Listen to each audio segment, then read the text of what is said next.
or need more details on once you've viewed the draft plan. So today we're going to go through, our goal is to tell you everything that's included in the plan and give you a good overview and summary of things that you can then go and look for within the plan. The plan itself is about 60 pages long, so we'll guide you through it and point out where to look for more detail. And in the Q&A, we'd love to hear the things that you like, don't like, need more information on, or that you would really want to prioritize out of the recommendations that you hear today within the plan. So I'll begin with just an overview of the timeline and process, how we got to this point, a summary of what's inside the draft plan. The plan itself, each member of the team will be presenting the different part of the plan, and then we'll have a quick discussion on implementation and next steps, and then hopefully have a lot of time for Q&A. So I'll start with timeline and process. We started this planning process in November of last year with defining the study area boundary and doing a deep dive analysis into understanding the study area from a planning perspective, understanding the topography, the current land use, the zoning, property ownership. We worked hard to build the public process of engagement for the plan, and we formed the steering committee in January, began working with the steering committee, and we held a kickoff workshop, and I'll go into that in more detail in a moment. Following the kickoff workshop in January, we had an online survey that was open for 6 weeks to get some more detailed information.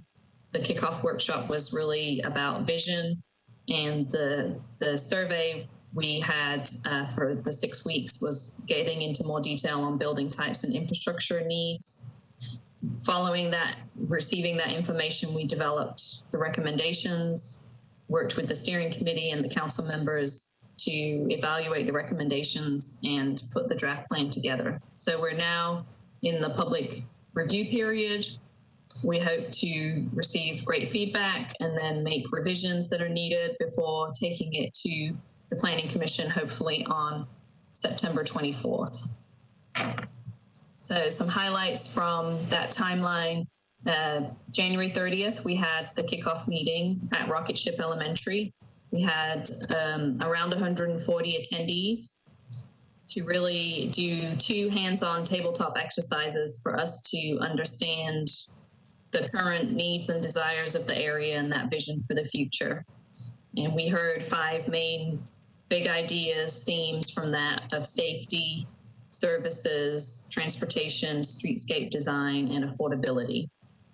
So following that meeting, we had planned to be in the study area to do a week-long design workshop, but that coincided with the beginning of the COVID-19 pandemic. So we switched what we would have been doing that week into an online buildings and infrastructure survey. This was a large-scale survey. We received over 270 responses to the survey, and we really were able to dive into the specifics of the vision that we heard in January to get into what building types people would like to see along Dickerson and what infrastructure priorities are there for Dickerson Pike. So those are kind of the highlights of the big public engagements that we did to develop the plan alongside working with the steering committee. So now to take a look inside the plan itself. And again, you can find this on our webpage. But it's overall, it's a vision plan. It has a 30-plus year time horizon, really outlining what the community would like to see for the future development of this part of Dickerson Pike. So to look at the table of contents, there are 3 main parts to the plan. The first is the setting, which really sets up the study area and the study process for how we worked on this plan. Part 2 is the plan itself and that vision within the plan, which is split into 4 parts: character area guidance, mobility plan, housing affordability, and beautification. And those are the areas we'll be diving into a little more detail today. And then part 3, implementation, which is a summary of the changes that are proposed with this plan and future opportunities and ideas that are recommended to be pursued once this plan is adopted. Alongside the plan, we have a number of appendix reports to summarize the work we've been doing on this since November. They're all available on our website. The first is a community assessment report, which is the in-depth study of existing conditions that we undertook at the beginning of this planning process. It has a lot of maps, a lot of data. It's been a great resource for us and for the steering committee as we've gone through this process.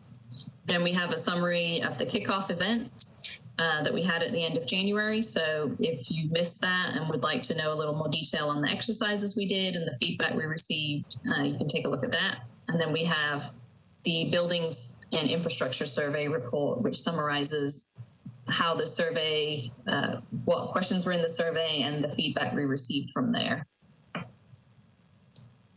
So to move into the meat of the plan itself, we start off with a vision statement, a very broad vision statement, and then 7 goals that guide the recommendations of the plan. So this is on pages 8 and 9 of the document if you're following along with the document itself. The first goal is to be for Dickerson Pike in the future to be safe, connected, and walkable. The second is neighborhood services, to encourage more neighborhood services to be located along the Pike, and the development of a neighborhood center for the community, which you'll see further developed when Harriet speaks about design scenarios and character areas. The third goal is beautification and site design, to encourage the redevelopment of blighted properties, the cleaning up of trash, adequate street lighting, and a site design that really appeals to both the history of the corridor and the future of the corridor. The fourth goal is a transit supportive corridor. So to have that mix of activities and destinations along Dickerson that would support improved public transit and to improve the public transit facilities themselves to deal with the bus stops in ditches and to provide more substantial bus shelters. The fifth goal is housing choice, diversity, and affordability, to allow for a variety of housing types along the corridor, to ensure that the current socioeconomic diversity of the area is maintained while continuing to see growth and development along Dickerson. The sixth goal addresses green space and stormwater infrastructure. So we heard from the community many times the need for additional green space, recreational facilities, playgrounds, trails along the greenways, and then also just improvements to the stormwater infrastructure that currently exists and in preparation for any new development that stormwater standards are improved. And then the final goal is preparing for redevelopment of large vacant and underutilized properties. There's at least a few sites along Dickerson Pike that are large and vacant, and so establishing the vision for what the community would like to see in that area is important, particularly for when the Planning Commission is reviewing applications for any future rezoning applications. So setting up the guidance for what people would like to see was an important goal for this study. The kind of high-level framing of this plan, we use this visual that is on pages 12 and 13 of the plan. It's called a Conceptual Framework. It's very broad strategy that illustrates the major organizing elements of this plan and highlights some of the key projects and infrastructure that's needed to support the vision within this plan. So in looking at this, you'll see the red along Dickerson Pike. This is where Dickerson Pike is this blue line through the middle, and then the red that surrounds it. This is where we would anticipate seeing the most intense development along the Pike in the most urban form. And then you'll see the two nodes, one at the Ewing and Broadmoor intersection and one at the Skyline area where the Lowe's and Walmart is located.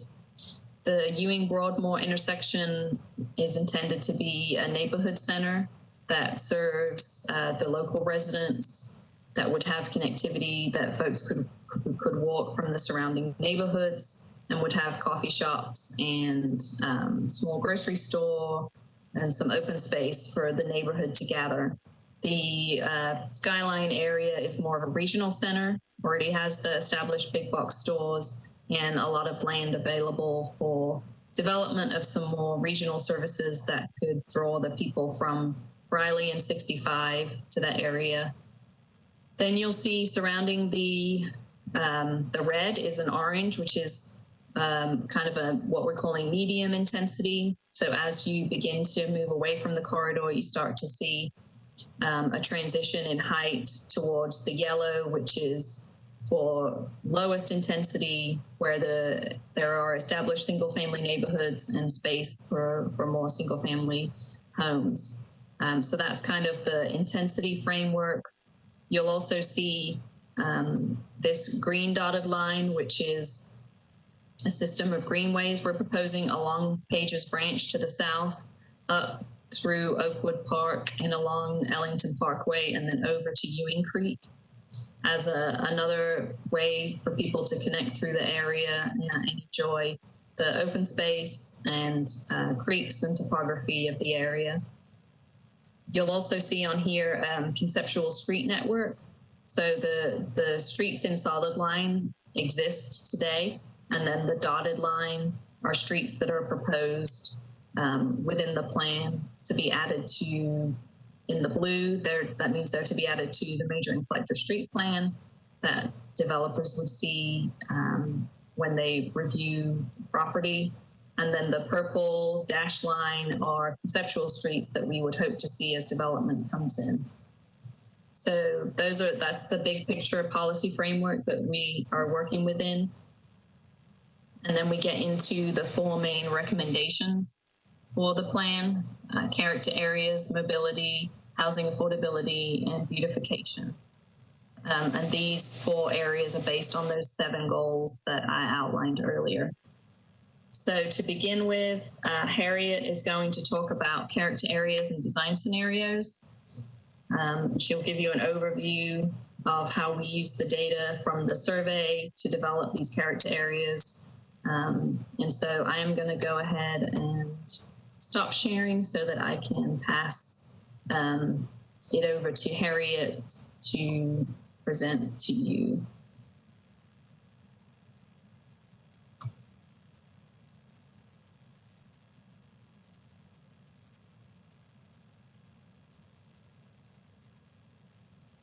All right.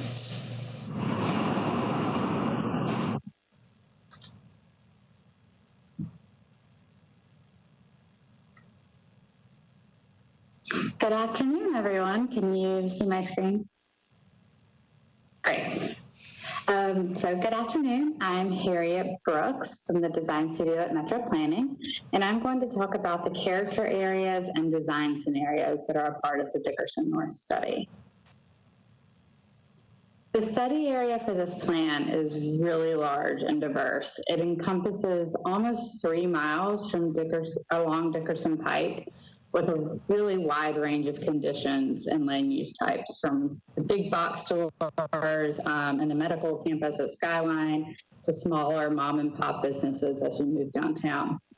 So in order to focus our efforts more effectively working at this large scale, we divided the study area into segments based on geography and general site conditions called character areas.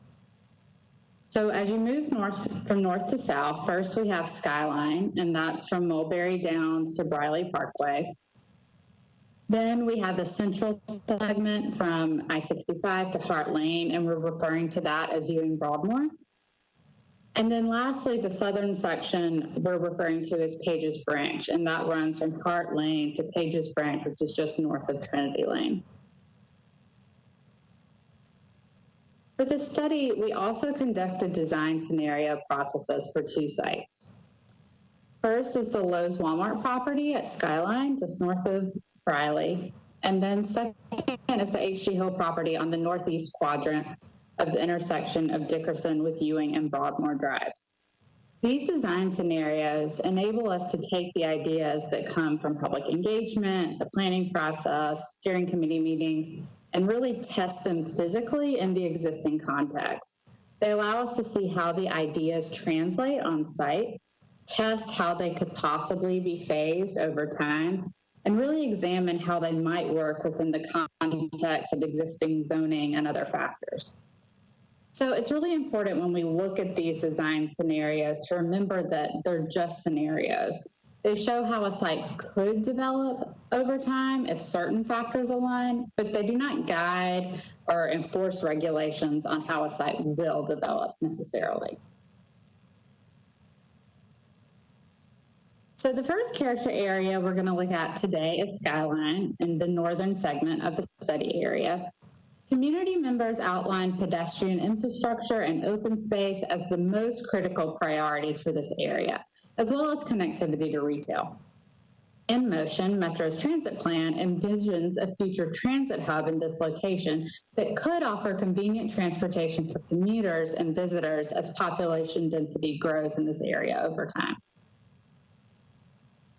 The concept for the Skyline design scenario is a regional center that serves daily needs of local residents with transit to and from work, retail such as groceries and pharmacies, and recreational and entertainment amenities like a park overlooking downtown.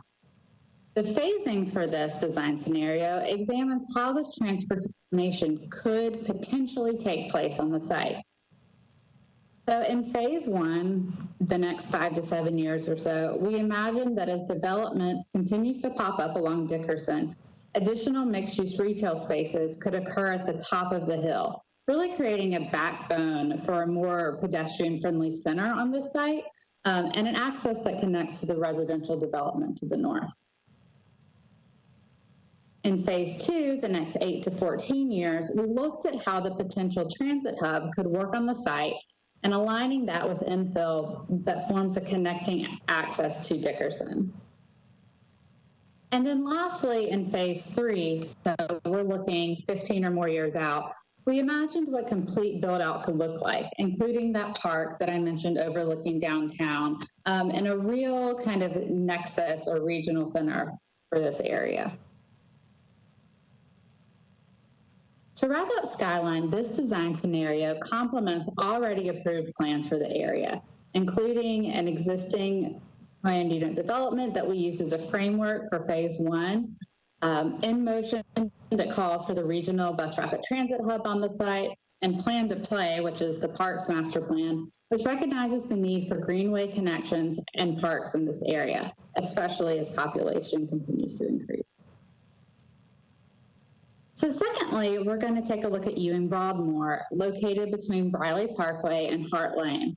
This character area comprises the central segment of the study area. Our community engagement noted pedestrian safety, flooding, drainage, and blight issues, and lack of green space as priorities for this character area. The heart of Ewing Broadmoor is the intersection of Dickerson Pike with Ewing Drive and Broadmoor Drives, hence the name. The design scenario focuses on this intersection and envisions an evolution from a blighted crossing into a vibrant neighborhood node. Foundational to this design scenario are two components: the restoration of Ewing Creek that is currently piped underneath SunTrust Bank and Dickerson Pike, and the transformation to a more pedestrian-oriented circulation pattern. In phase one, the next 0 to 7 years, we looked at how the Ewing Broadmoor intersection could be reinforced with new mixed-use structures, creating a framework for a more pedestrian-scale development. In phase two, the next 8 to 14 years, we thought about how the renovation of the H.G. Hill site could include the daylighting of Ewing Creek and an associated park and public green space in the stream buffer. And then lastly, in phase three, 15 or more years out, We thought about how the addition of townhomes and small-scale multifamily development in the southeast quadrant could provide greater density, diversity of housing, and viability for commercial uses in this central nexus along Dickerson Pike. The design scenario for Ewing-Broadmoor complements the recommendations of several existing plans, including Metro's low-impact development manual that incentivizes how LID projects link to urban design. Plan to Play, the plan for Metro Parks that lists a future greenway along Ewing Creek, and In Motion, Nashville's transit plan that recommends a bus rapid transit corridor along Dickerson Pike with a stop at this intersection. So lastly, I'll conclude by talking about Pages Branch, the southernmost segment of our study area. And this is from Hart Lane to Pages Branch, which is just north of Trinity Lane. The Pages Branch character area is characterized by smaller parcels fronting the corridor, including several tire and auto body shops. Our community engagement noted many of the same issues as Ewing-Broadmoor, including lack of pedestrian safety and flooding and drainage issues. So although we didn't go through a design scenario process for Pages Branch, recommendations for it are included throughout the plan, including improvements to mobility and beautification, which you will hear about from my colleagues in this presentation. So with that, I look forward to hearing your questions in the Q&A, and I'll pass it back to Anna.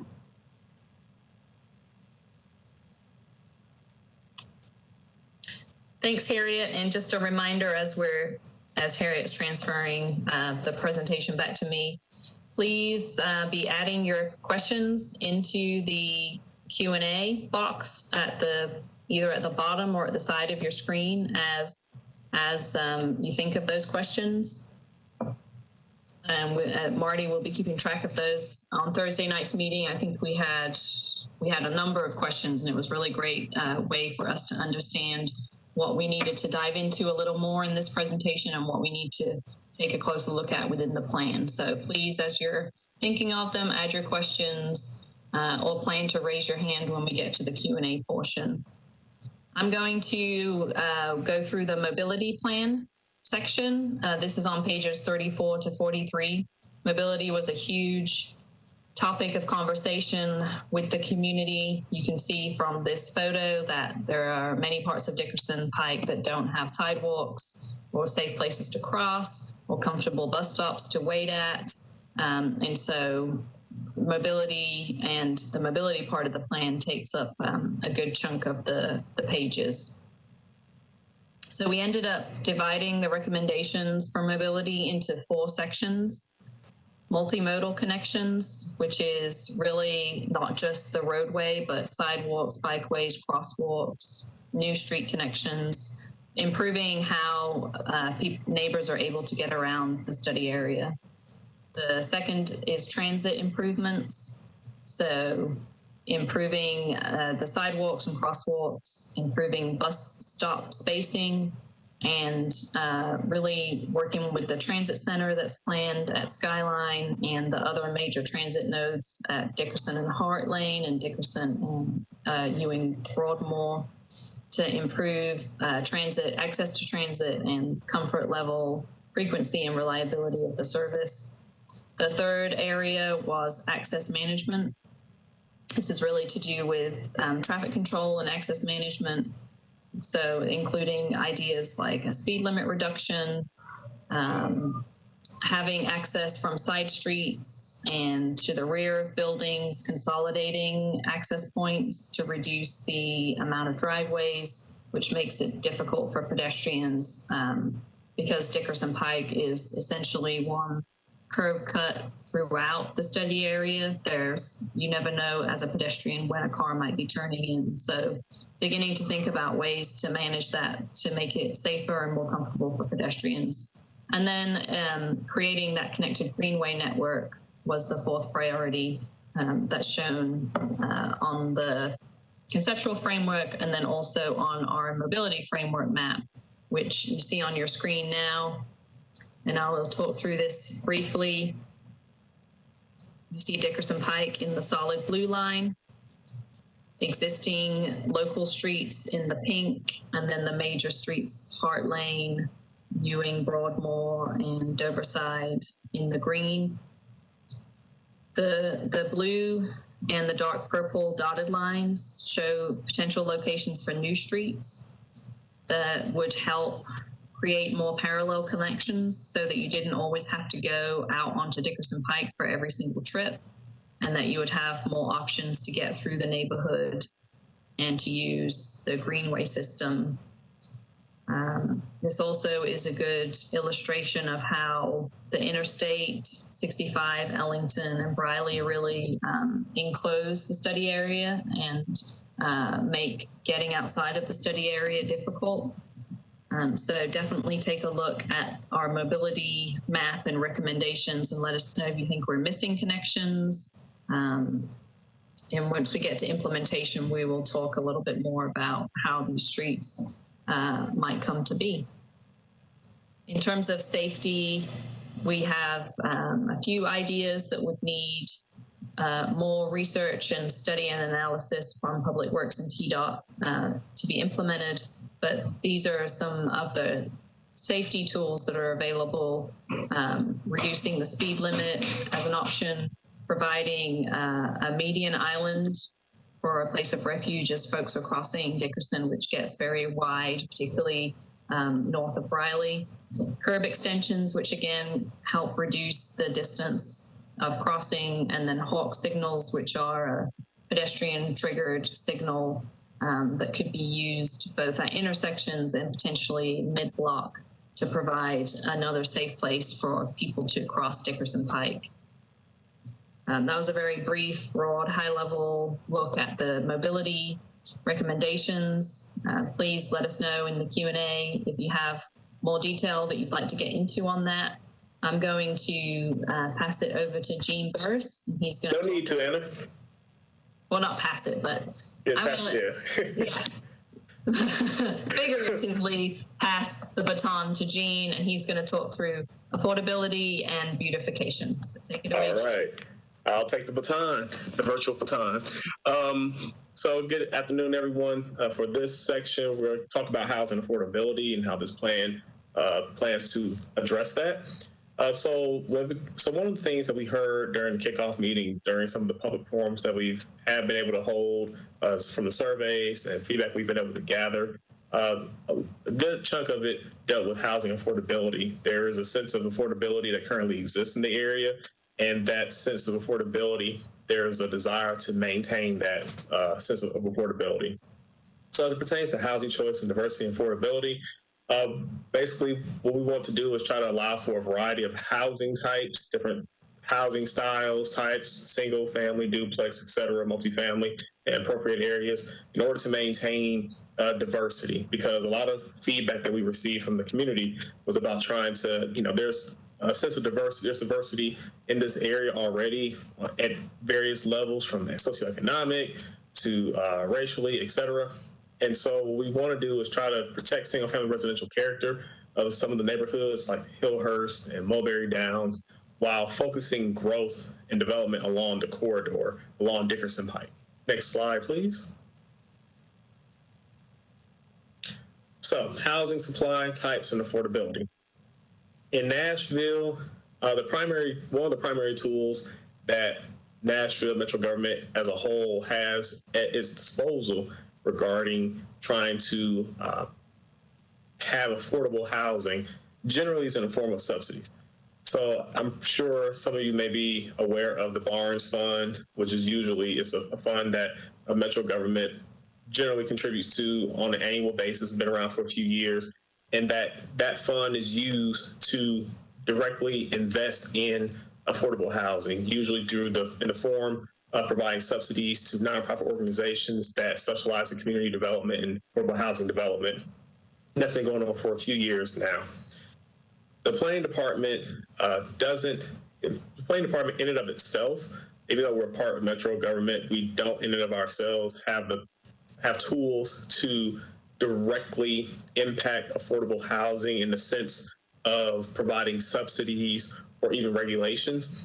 In Tennessee, Tennessee state law has, we tried some creative ways over the years to try to develop creative tools to improve affordable housing in Nashville, but Tennessee state law has somewhat inhibited some of our capacity and ability to be able to address affordable housing. Probably the most recent example involved inclusionary zoning that was implemented, that was developed a few years ago by Metro Council, and Metro Planning Department was trying to work with Metro Council to implement it, but state law came in and preempted that particular tool. And so we continue to try to work on different tools and ways in which we can address affordability in Nashville as a whole. So some of the ways in which we try to address affordability as a department is to encourage a variety of housing types in appropriate locations. This happens through one, land use policy. So as Anna had mentioned before, and as you'll see in the plan document in and of itself, the draft plan, you'll see different land use policies like neighborhood maintenance or evolving, urban mixed-use corridor. Those policies reflect the vision that the community has for the Dickerson North Corridor area, and then the way in which those policies are implemented to try to get to a sense of affordability is through zoning, which is the law that governs property and land. And so what we try to do is we try to suggest and offer, based upon the feedback that we receive from the public, policies that may help to maintain the sense of affordability that folks in the Dickerson North Corridor area desire. Next slide, please. So diverse housing types in Dickerson North. This table provides kind of an idea as to the thought process and some of what the public has expressed. The map on the right has a variety of different colors, yellow, orange, kind of like a reddish color. So the red color focuses along Dickerson Pike. You'll see what the blue line represents the street itself. So the red basically means, hey, focusing the greatest amount of density on the corridor. So that's where, you would have maybe some mid to large multifamily residential units. So maybe some apartment buildings, maybe offices, mom and pop shops, retail, coffee shops, etc., focused along the corridor. And then the further you get away from Dickerson Pike, going to the east or going to the west, you would transition down to where you wouldn't have, buildings that are as big. You wouldn't have multifamily housing that has, a lot of units in it. Maybe you may transition more so to townhomes, et cetera. So the level of density, then also the types of development that will be expected to see would kind of step down. Kind of think of it as like a stair step.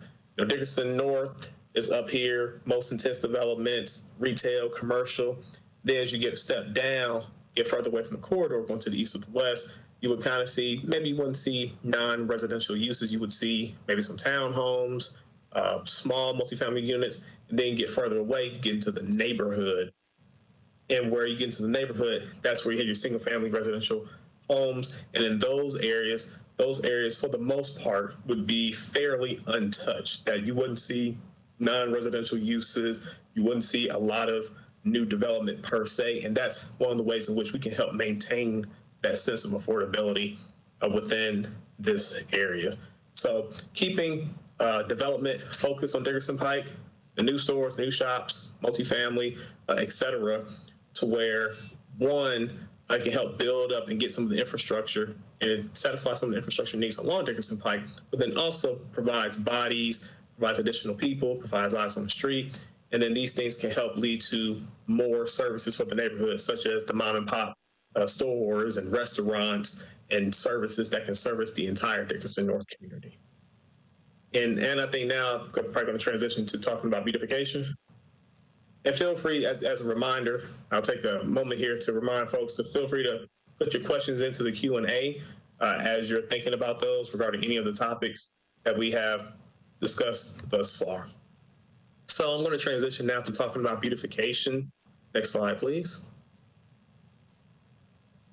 So with beautification, this topic was probably one of the most talked about topics during this entire Dickerson North study small area planning process. folks, we're talking about trash and debris, which are some of the biggest or most common codes violations that have been reported. Folks, we're just talking about, high grass, weeds, cars being parked on lawns or vehicles not being appropriately stored on site. So this topic was really one that we heard a lot and got a lot of feedback on. It's can be somewhat tricky at times, but we're going to dive into it. So with beautification, the goal here is to try to encourage redevelopment of lighted properties, removal of trash and debris, provide adequate street lighting, basically kind of spruce up properties, if you would, make them presentable, make them look good. Next slide, please.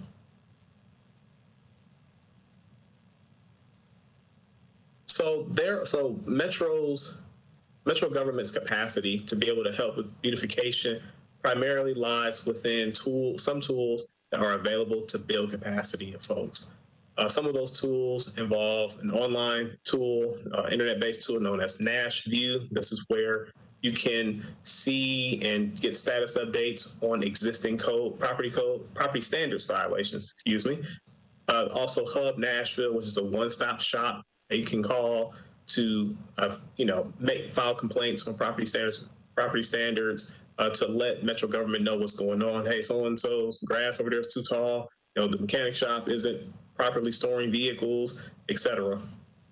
But then there are also other ways in which people can maintain and be in contact with Metro government about status of codes violations, as well as to kind of get a sense of what's going on, even helping folks. So we have the Mayor's Office of Neighborhoods and Community Engagement that can assist with that. We have Notice, which is a program that helps neighbors with property standards violations and in conjunction with Metro government. And then we also have other programs such as Adopt a Street out there, that help to build the capacity and help the community to take ownership of spaces, public spaces, that could use some beautification efforts. Next slide, please. The primary recommendation for the Dickerson North Study area, small area plan that we are providing as pertains to beautification is really encouragement and to empower grassroots level folks, neighborhood organizations, businesses, etc., to develop partnerships with some of the beautification commissioners, with entities within Metro government, steering committee members for Dickerson North, as well as existing civic organizations to really come together to tackle beautification. It's somewhat tricky because Metro government, again, the capacity to address beautification. At the end of the day, generally it falls on the property owner to make sure that they're complying with local property standards and maintaining their property. Metro government can play a role and probably can do even better at playing a role as it pertains to providing citations when warranted, as well as we've seen instances in which property owners will land in environmental court. So those are some of the remedies through local government that have been occurring and continue to occur and most likely will occur in the future. However, it's really going to be upon the neighborhood to come together and develop those partnerships and utilize some of those capacity building tools that I mentioned a moment ago, some that are housed within Metro government, some that are housed within local nonprofit organizations. So the primary recommendation is for folks to really come together, develop those partnerships to really address beautification concerns in conjunction with nonprofit partners, Metro government, and then individuals among themselves. And I believe that is it for beautification. Thank you, Gene. I'll pass the baton back to Anna. All right, here it is. So we're almost towards the end of the presentation and getting ready for the question and answer section. So once again, type your questions in or click your raise the hand button and we will unmute you so you can ask your question. To wrap us up, I'm going to briefly talk about what is implemented through this plan and next steps of this process. So pages 50 to 55 of the document are the implementation section of the plan. This is what the actions that will be taken once the plan is adopted by the Planning Commission, and then activities that could make the recommendations of the plan a reality that should be pursued for the future. And this table is on page 55 of the document. It shows the things that are established by Planning Commission adoption, which is the new guidance that we have outlined with the character area guidance, the mobility plan, and the recommendations of how we've incorporated beautification and affordability. Those things will be adopted with the plan, including amendments to the major and collector street plan that shows those streets that were in the blue dotted line being adopted into the plan and to be built with new development. And then the larger list of implementation are those ideas and activities that should be pursued in the future following the plan adoption. They range from near term, as in something that could occur within the next 6 months to a year, to midterm, which would be more of a 1 to 5 year term, and then long term, which would be 5+ years. And so some of the near term recommendations would be reducing the speed limit on Dickerson Pike. That was something that was recommended in our study of Charlotte Pike and was recently adopted by the Traffic and Parking Commission through Public Works. So if that was something the community was interested in adjusting from, say, 40 miles per hour to 35, that there's a process for that through Public Works and in working with your council member. Another near-term idea would be a tactical urbanism project, which is something that could be pursued with the Nashville Civic Design Center and could put some temporary paint for a crosswalk or to better delineate where cars go and where people should go, to kind of tactical urbanism is sort of a temporary example of what could be installed in the future in collaboration with TDOT and Public Works. Some of the longer term, midterm to long term projects would be pursuing overlays that would put additional design standards upon development to really ensure that new development meets the design and the guidance and the vision of this plan. So all of that is listed within the document as recommendations to be pursued in the future, along with the organizations that should be worked with to pursue those recommendations. And next steps for this plan itself, like I mentioned, public review is open until September 7th. And we're really hoping to get robust public engagement, even during COVID-19. So please help us with sharing this with your friends and neighbors. Our website contains all the information you could need on the plan. And we have next Tuesday a virtual open house, which will be open for 6 hours from 10 to 4 next Tuesday for anyone who wishes to drop in and ask additional questions, dive in more deeply to certain aspects of the plan, or just get an overview from a planner. That will be happening next Tuesday. Notices were mailed to over 3,000 folks in the area, and we also have paper copies that people can request, and we will drop them off with folks for if they don't have virtual tools available. And as I mentioned, tentatively on the Planning Commission agenda for September 24th. So after the public review period is over, we will be collecting and gathering all that feedback, reviewing what we've heard, and making edits to the draft plan in order to have it in a final version for the Planning Commission to review. We're also receiving comments on the draft from the other metro and state agencies that we've been working with through this process. So we've met regularly with Metro Public Works, Metro Water, Metro Parks, WEGO, and TDOT to discuss the process and talk about what we've heard from the community and what should go into this plan. And then we'll be putting the final touches to the draft plan and presenting it to the Planning Commission. So we're now going to move to the Q&A time. Marty's going to lead us through this. Just as a quick reminder, if you're not familiar with the tools that are available for Q&A, you can type it in the Q&A box at the side or bottom of your screen, or you can click the raise hand button if you prefer to verbally ask your question. And we will unmute you at that time and answer the question. So, Marty, do you have some questions to get us started with? Yeah, we got, let's see, just got a new one, but we've got 5 questions. We can start with the top. Okay. Basically, the first question is asking about greenway connectivity, and would there be a greenway connection to the neighborhood that is behind the Skyline Shopping Center area? Okay, and I'll have Harriet, do you want to pull up any slides and talk about what we're showing at Skyline in terms of the trails?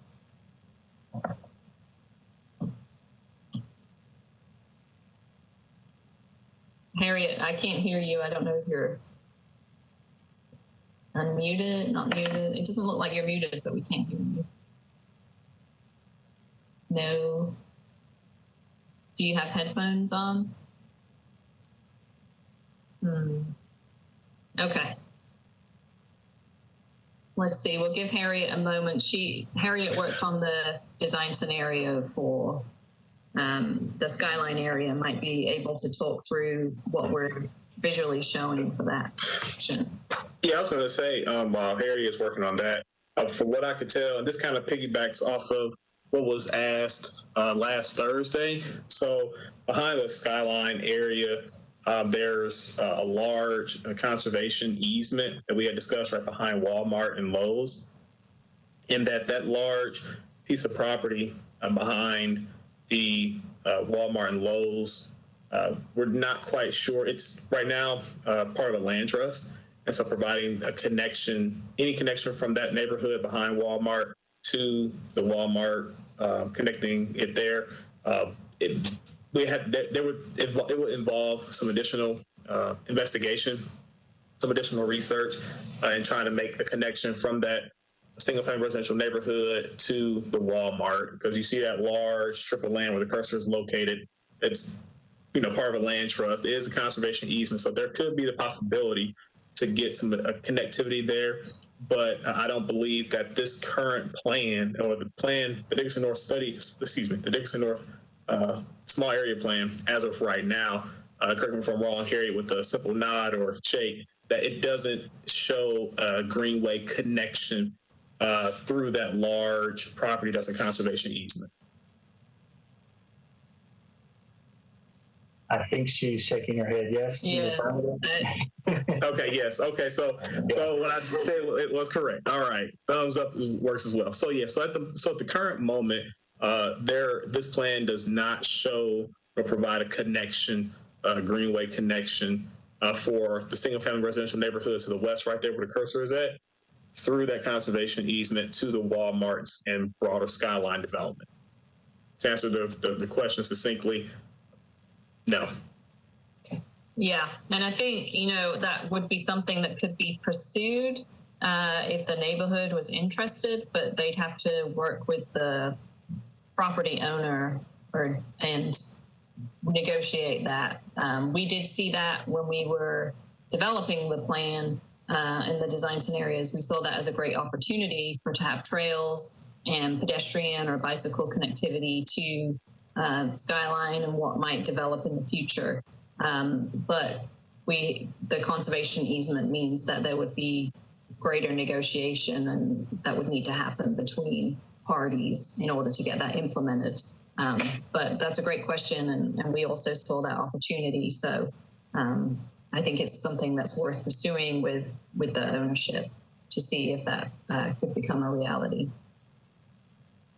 We also have a question about potentially the design standards for the buildings on the corridor.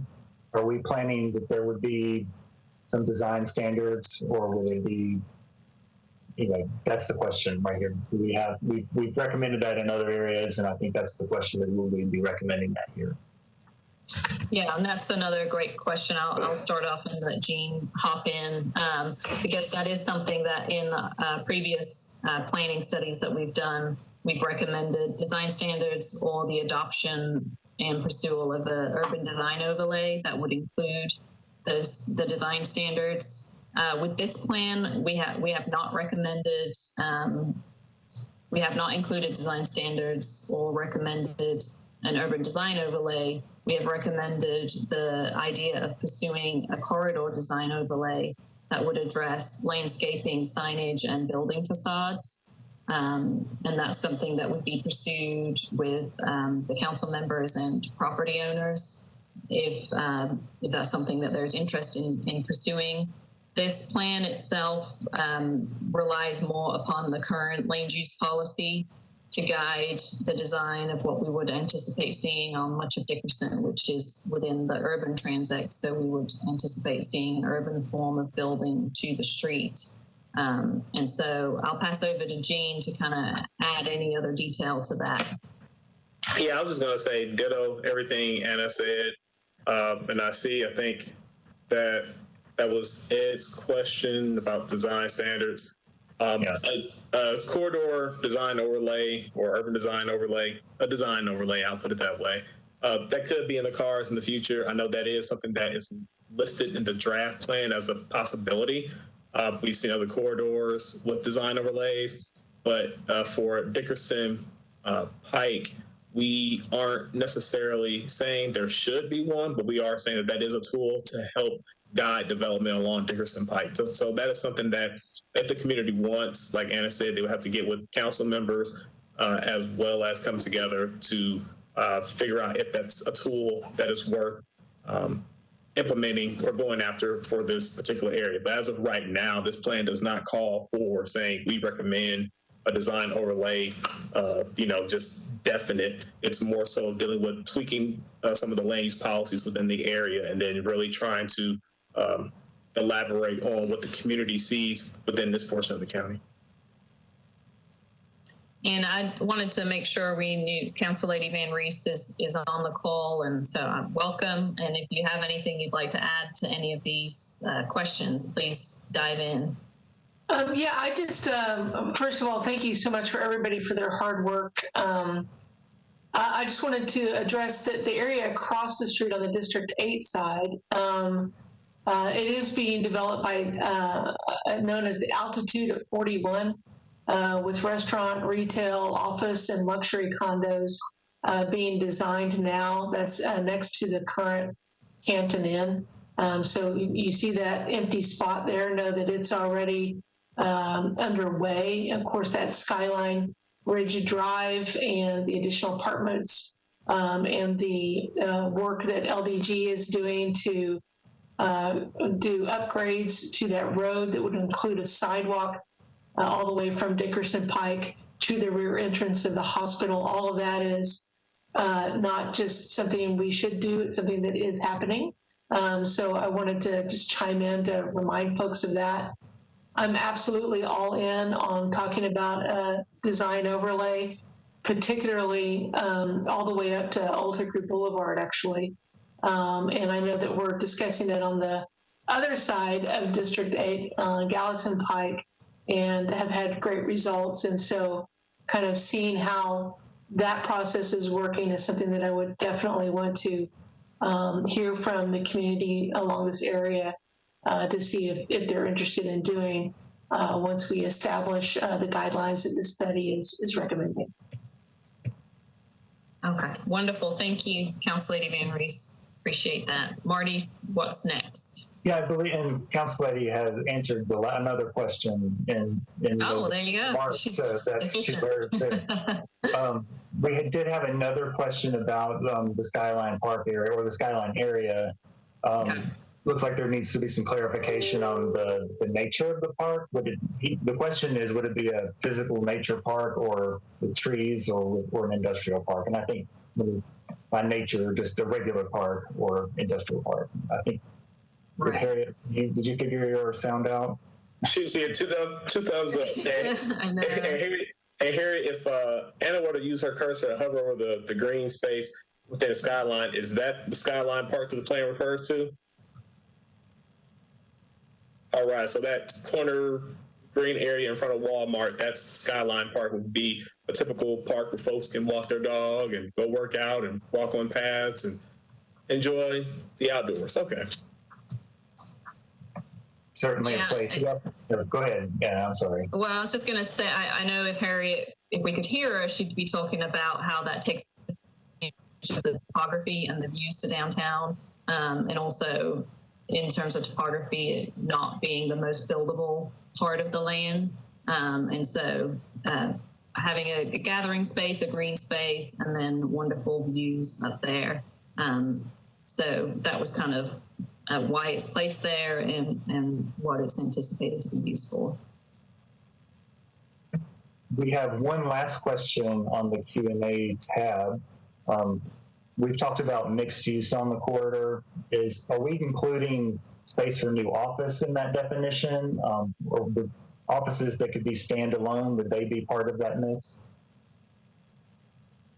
Yeah, so most of the policy, the land use policy that exists along Dickerson Pike is called Urban Mixed Use Corridor Policy, which would include office, it would include retail, and potentially housing. And it doesn't necessarily mean that the mix of uses has to occur in the same building or on the same site. We would just anticipate that there would be a mix that would surround it to really ensure that it was receiving the traffic and attracting a variety of uses to the area. So mixed use would include office, and it could be standalone. More than likely, given the parcel sizes and other development in the market along there, it would either have a mix within it or immediately surrounding it to support the office uses. And that concludes the questions for now. Unless there's something else that they want to add as we continue. Hey, Marty, I thought I saw one more question that came in at 12:55. Yeah, that one was the one that the council lady addressed. It's related to the development on the Skyline Commons side. Okay. I think I got it mixed up with the Skyline PUD. I thought Skyline Commons, I thought they were referring to the planned new development where Walmart and Lowe's are located. Well, you know, that may be true. So maybe we do need to ask this question just to be sure. They were asking if— Yeah, Marty, I'm on Skyline Ridge, and District 3 is Skyline Commons. Gotcha. So this is asking about more development that we're asking if there would be more development coming for the Skyline Commons area with retail and restaurants. The question was that was proposed before the market crash, and I don't know if that's related to the early 2000s or Great Recession, or if that's currently. But anyway, what do we know about that? Yeah, so I think they're referring to, correct me if I'm with a head shake or nod, Harriet. I think they're referring to the Skyline Commons planned new development, basically the land that Walmart and Lowe's are sitting on.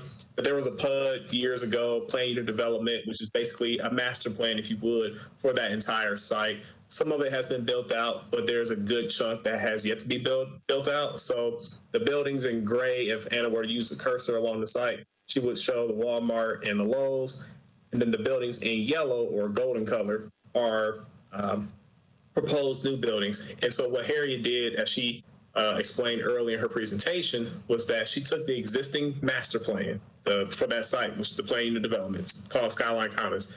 She took that and tweaked it just a little bit to be consistent with the feedback we heard from the community. So as of right now, there are lots out there, parcels out there that have not been developed and that they still could be. Someone could go downtown to codes administration and pull a building permit today if they wanted to start building some additional retail on that site. So what Harry did was she just reimagined that PUD by making some tweaks to that master plan based upon the feedback from the community. And as of right now, we don't know from just being in the public sector, we're not sure what the private sector may have in store for that particular site. But Harry just tweaked the vision, tweaked the master plan for that based upon community feedback. But someone right now could go out and pull a building permit to build a coffee shop or build a retail store out by that Walmart and Lowe's as of today. So I think the person who asked that question is probably no longer on the call because it looks like they had to get off right before 1 p.m. But as it pertains to Skyline Commons, we don't know what the market has in store for that site, but we do know that this is, at least in this draft plan, this is part of the vision that the community has for the remainder of that site and how it can build out.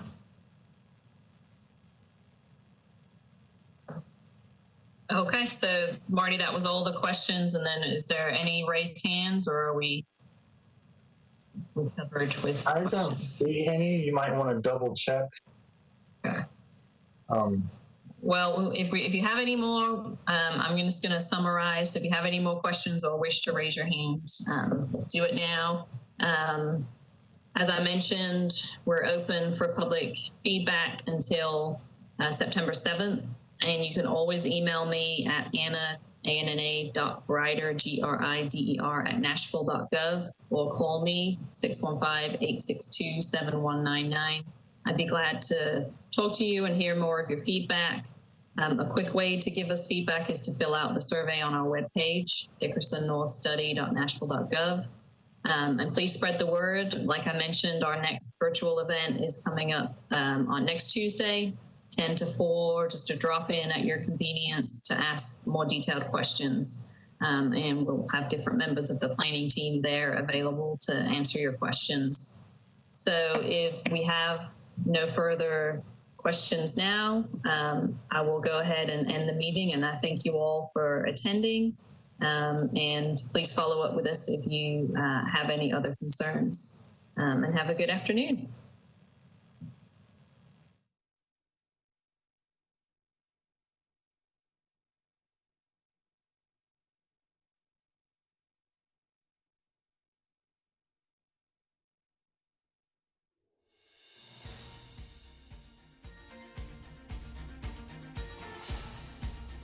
This has been a service of the Metro Nashville Network.